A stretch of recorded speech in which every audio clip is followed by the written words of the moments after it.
That's your opinion, because you need to look at the law. That's not the point.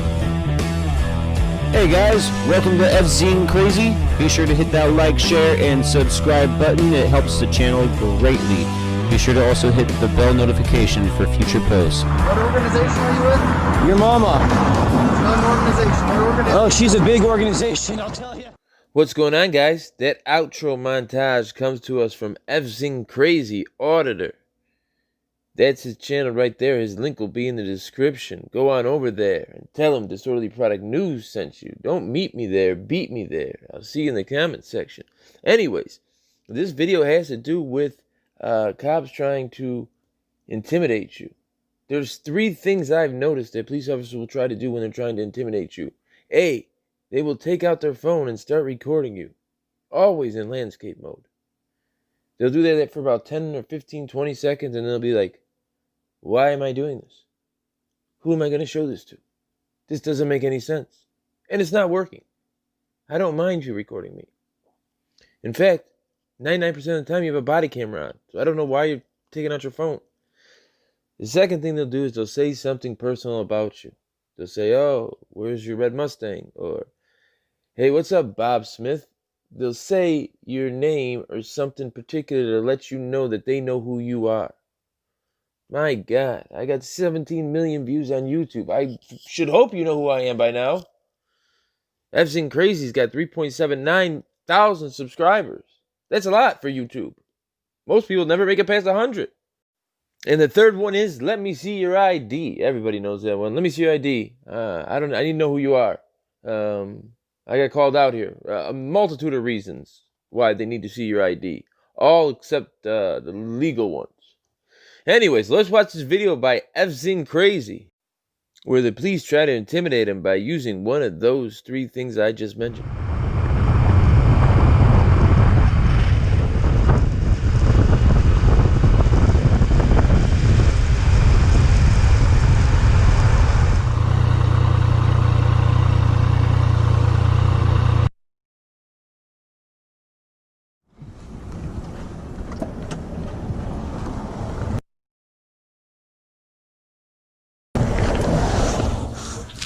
All right.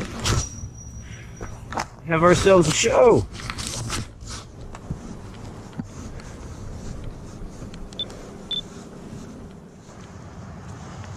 All right. Just showed up at Best Western in Placerville. We have 2 El Dorado County sheriffs. Not sure why they're here yet. The first officer to arrive went in and talked to the clerk. Not sure where they went.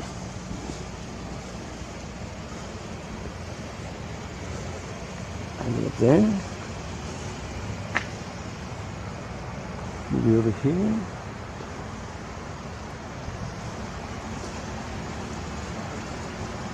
I don't want to get too close until they see that I'm actually here.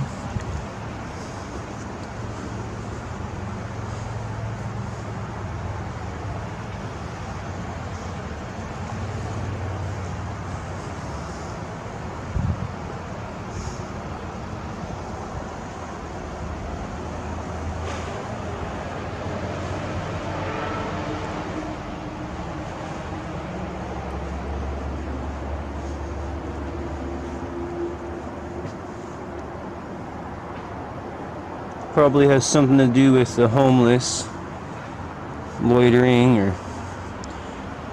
going through their stuff back here. I'm gonna keep the good camera off until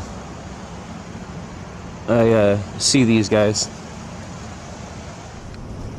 Ah, there they are. Pretty good. How about you? Good. How about you? Good. Who are you?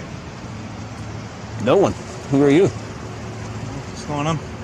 I'm not here to talk to you. You can keep moving along though. Right. Just here to film you. Oh, I like it, dude.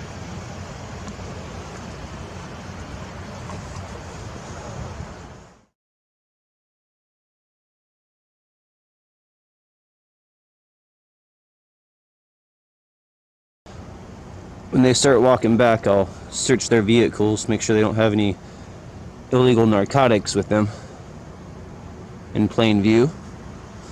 Until then, I'm going to keep the camera off.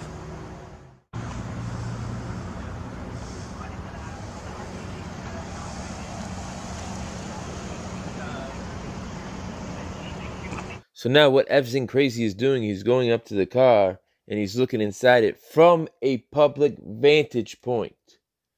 One of the cops is going to get mad and say, you're not allowed to view this stuff on the computer. That may be correct, but that's the onus is on you.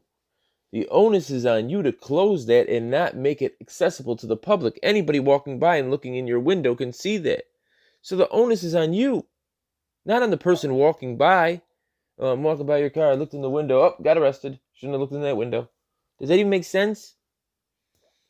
But here it is. This is all what it's governed by. In the United States, the plain view doctrine is an exception to the Fourth Amendment warrant requirement that allows an officer to seize evidence and contraband that are found in plain view during a lawful observation. Now, that was the simplest version I could find because it applies to when they're searching houses and all of the type of things. But we're just talking about a vehicle. From a public access point, you can look in that vehicle and see what's in there. It is the police's onus. It is the person who owns the car's onus to put it in a place where it can't be seen. If it's in plain view, then it's in plain view. Now, F-Zing Crazy can't open the door and go in the glove compartment. He can't open the door and look from that vantage point, but he can look from a public access point into the car.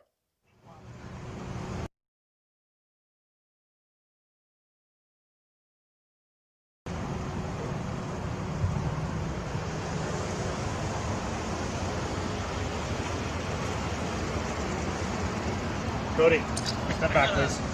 Actually, it's a public vehicle, sir. Okay, don't film inside my car. Go ahead and get in your car, I'll film you. That's fine, but you're not going to walk up to my window and start filming what's on my screen. Yeah, I can do whatever I want, sir. It's public information. No, actually. Actually, it is. That is a public vehicle. You know my name, but you don't know the rules yet?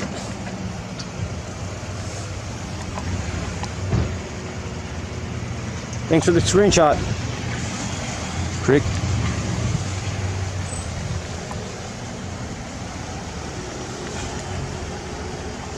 Wouldn't that be funny if you hit the trash can?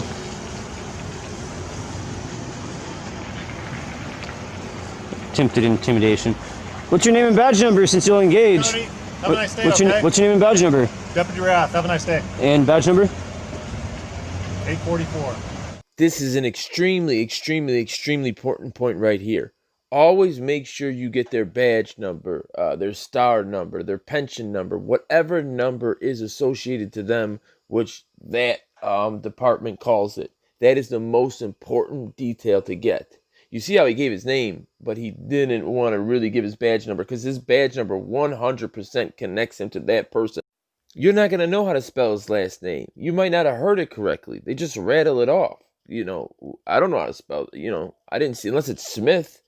But that number directly correlates to him. He cannot get out of it. And there might be 2 or 3, 4, 5 people with the same last name in the department. Always get the number. Regardless of what they call it, get that number. Well, he didn't want to give it, but he knows he has to. All right, Cody, have a nice day, okay? I'll see you around. All right. Intimidation, huh? No. So you know where I live, too? You want to meet me there? So if you notice, those officers said, or that officer specifically said Cody twice, and then a third time Cody blank, whatever his last name is. He wants him to know that he knows who he is. It's a thinly veiled threat. I know your first name, I know your last name, I have access to everything else then. Your address. So it's just a thinly veiled threat, right? It's not like anybody doesn't know what they're doing. You've literally called him by his name over and over and over again, and when you didn't get a response the first 2 times, you said his last name. So there you go. Let's see how this ends. You hear that? Oh, he knows my first and last name, huh? Alright, let's follow these pricks.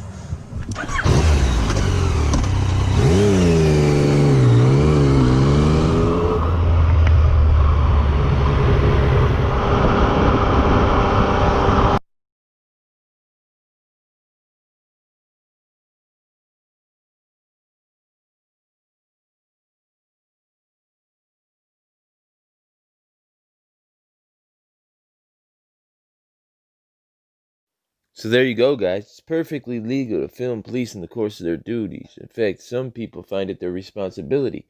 Anyways, either way, they might not like it, and not everybody does it the same. But the fact still remains that he has the legal right to do it. And that's how he decided to do it. He broke no laws. So there you go, guys. Those are the 3 ways in which I've always noticed, seen, come in contact with, and found that that's the way the police try and intimidate you subtly. They will cam back you, and then they'll do that only for like 15 seconds in portrait mode, and then they'll realize I don't know who I'm recording this for, so they'll shut it off. They'll say something personal about you. They'll say your first name, your last name. They'll say the car you drive, something ridiculous like that, which is a thinly veiled threat. We know who you are. We got all your information. We're gonna, I don't know. And then the last one is they'll ask you for your name, ask you for your ID, and at times even threaten you with arrest if you do not produce it, even though they have no legal requirement or recourse to get it. Anyways, my name's Disorderly Product News. Go on over, Fzing Crazy Auditor. Go on over to his channel. Subscribe. Tell him Disorderly Product News sent you. He's got a lot of great videos. In fact, the montage in the beginning, those are from his other videos. So go on over there, subscribe, and make sure you tell him Disorderly Product News sent you. My name is Disorderly Product News, wishing you and yours a very safe and happy rest of the work week. I'll be going up in a helicopter, 5 o'clock today, Wednesday. November 4th. Be there or be square. Anyways, good night.